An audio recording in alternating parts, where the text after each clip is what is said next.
Welcome to The Explainer. Okay, let's just dive right into it. Today, we're looking at a really high-stakes neighborhood standoff where a super simple home improvement project basically morphed into a massive legal battle. No wasting time here, let's get right to the heart of an HOA conflict that could literally happen to anyone, anywhere.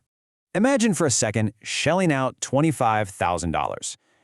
You've lived in your home for over 13 years, and you decide it's finally time to upgrade those 30-year-old super drafty windows. So you hire a contractor, they get to work, and then, bam!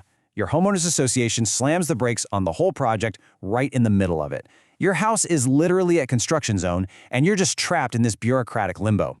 Well, that is exactly the nightmare scenario that homeowners Daniel and Nicole Hunter found themselves in. And it really forces us to ask the ultimate question: what actually happens when you make a genuine oversight and just forget to ask your HOA for permission?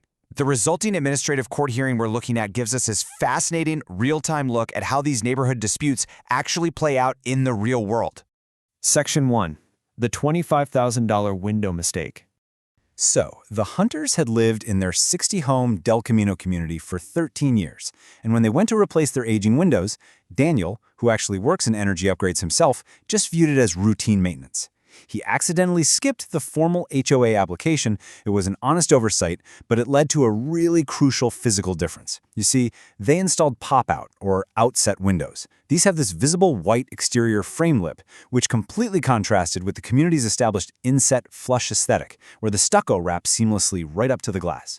Naturally, a neighbor on the HOA board spotted the construction and tipped them off. This prompted the Hunters to immediately halt work, leaving some of their windows completely unfinished, by the way, and apply for retroactive approval. But on July 25th, the HOA officially denied their application. So what started as an effort to fix a window that had literally been shot with a BB gun completely escalated. A simple maintenance task turned into a grueling, year-long administrative court battle. Moving to Section 2, the HOA's argument. Now, the HOA insists they aren't just out to punish a homeowner here. They argue they have a strict legal duty to protect the community's architectural consistency and, property values. Their attorney relies heavily on an absolutely ironclad rule in their covenants, conditions, and restrictions. It explicitly states that you cannot alter the exterior appearance without prior written approval. By starting with that green light, the Hunters indisputably broke the rules, which is a fact they even admitted themselves in an early apology letter. So, the crucial point to understand here is that the HOA feels they acted in absolute good faith by issuing a timely denial. They really aren't upset that the windows were replaced. They're upset that the pop-out window design ruined the seamless Southwest aesthetic of the neighborhood. From their perspective, they're just simply enforcing the original 1996 design standard of the community. Nothing more, nothing less. Section 3. The homeowner's defense. Okay, to really grasp the homeowner's defense, we have to look at this massive loophole in the HOA's own bylaws surrounding one specific word: promulgate. The bylaws state the HOA shall promulgate architectural guidelines to be used in rendering decisions. Now, in legal terms, shall is mandatory, meaning they are legally obligated to formally write, publish, and distribute the specific rules they are actually enforcing. But here is the truly shocking revelation that came out of the hearing itself. The HOA president openly admitted they never actually wrote down a single specific rule about window styles. Why?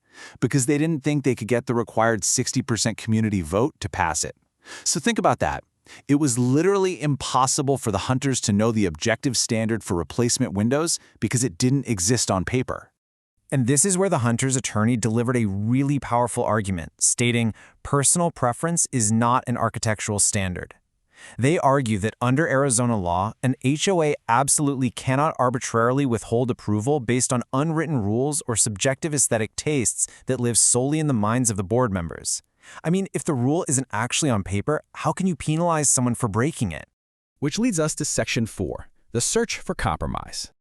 Realizing the massive cost of ripping out brand new windows, the Hunters spent nearly a year desperately trying to find some kind of middle ground. They practically bent over backwards to be good neighbors here. They offered to repaint their entire home to a lighter color so the white frames would blend in. They offered to install custom dark sunscreens, and they even offered to paint the new vinyl trim, which, by the way, would have instantly voided their warranties.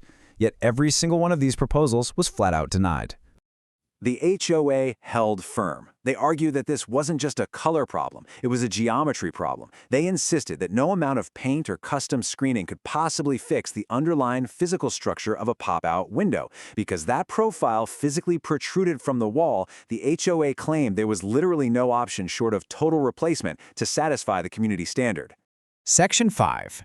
The core legal question. And this brings us right to the climax of the hearing, and it's a completely fascinating clash of property rights. The judge has to weigh a fundamental power balance here. On one side, you have an HOA's contractual right to maintain a uniform neighborhood to protect property values. On the other side, you have a homeowner's fundamental right to clear, written laws. Can you really be forced to tear apart your house for a rule that technically wasn't even on paper? The HOA's closing argument insists that forcing them to accept the windows would completely undermine the architectural review process for the entire community moving forward.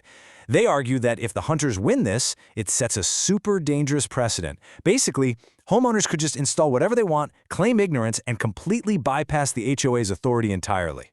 Conversely, the Hunters are asking the judge to completely wipe away the fines and the initial denial. Their argument is incredibly simple and compelling. You just cannot enforce a rule that was never actually written down. They want the court to officially declare that the HOA unreasonably withheld approval based on subjective, unwritten preferences. So, with the judge taking this matter under advisement for 20 days to write his decision, we want to leave you with this final, absolutely crucial thought to ponder for your own neighborhood. Where does community preference end and homeowner legality begin? It is a fascinating look at the power dynamics happening right in our own backyards. Thank you so much for joining me for this explainer, and we'll see you on the next one.